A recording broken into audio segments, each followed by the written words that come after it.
The New Jersey Devils are going through it right now. 46 points on the year, 6 points out of a wild card. They are fourth last in the Eastern Conference. And this is absolutely a team that we expected more out of. From Jack Hughes' freak accident injury to the Luke Hughes' own goals, things have been going wrong in New Jersey for a while. And I wanted to refer to this article posted on sportsnaut.com, New Jersey Hockey Now by James Nichols, that potentially gives us the scoop as to what could or should happen. I'm going to leave a link in the description to this piece right here. If not the GM or coach, the Devils must shake up their core. It's an interesting piece because Nichols goes out there and tries to give a direction for this team. And that direction could involve some difficult conversations with some very talented players. Let's go out there and read this over here.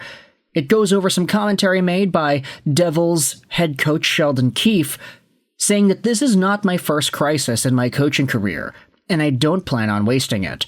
So today was an important day for me and for our group and for the players themselves. Focus on what you can control. Today is a good practice day. And then you get an opportunity tomorrow to get out and play. Now, we've been in these situations before, maybe not as bad as the other night, but it shouldn't take a wake-up call like this. We've had too many of them. But this is where we're at. Let's be real. That's the first thing. Let's embrace who we are and what's going on. Let's not kid ourselves about who we think we are. This is where we're at, so let's get to work and fixing it.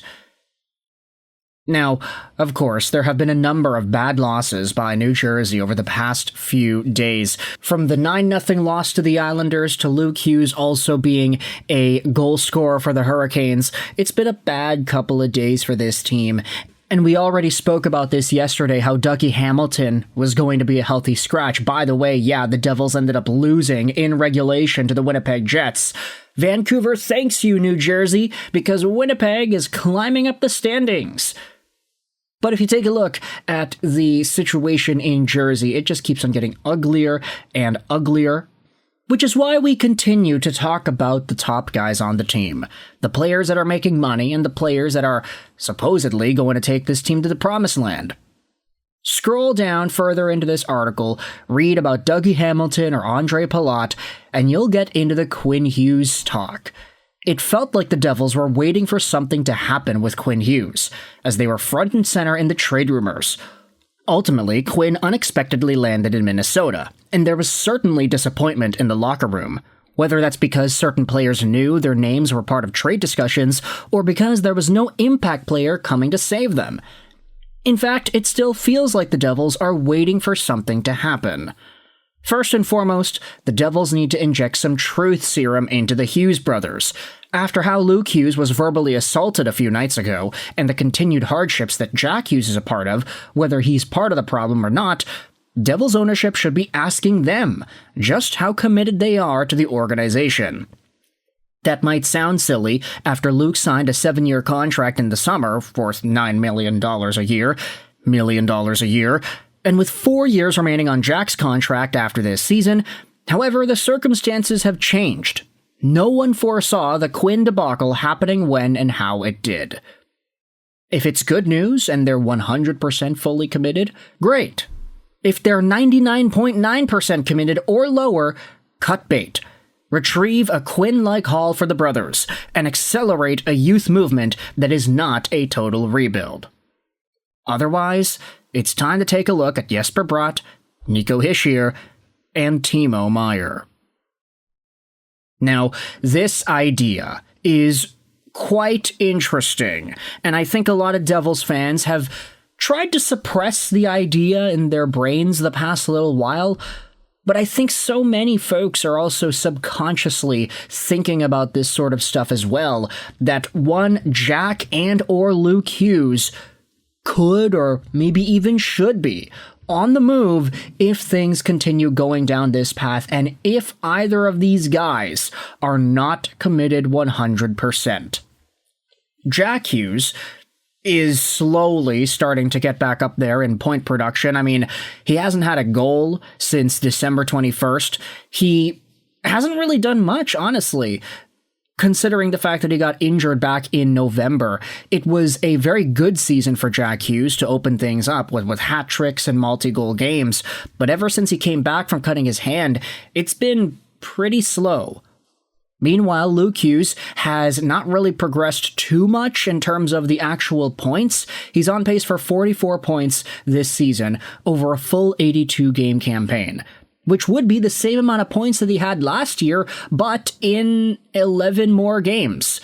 So that is absolutely not the direction that you want to see Luke Hughes go down. We've already seen a bunch of Devils fans calling out Hughes and his decision-making in front of his own net, whether or not that's actually polished up enough to continually be projected as a top 2 defenseman. He's only 22 years old, so obviously there's a lot of time. But the fact that this guy signed a $9 million AAV deal, your other $9 million AAV defenseman is chilling in the press box, and you got the GM going out there and saying that Simon Nemec is the team's best D-man, that guy's gonna get $9 million plus because of those comments. It is absolutely not the right way to manage your assets, and whether or not Luke Hughes really got $9 million because they feel he's worth it, or because his last name is Hughes, is always going to be a debate as long as he keeps up this play, which isn't $9 million caliber yet.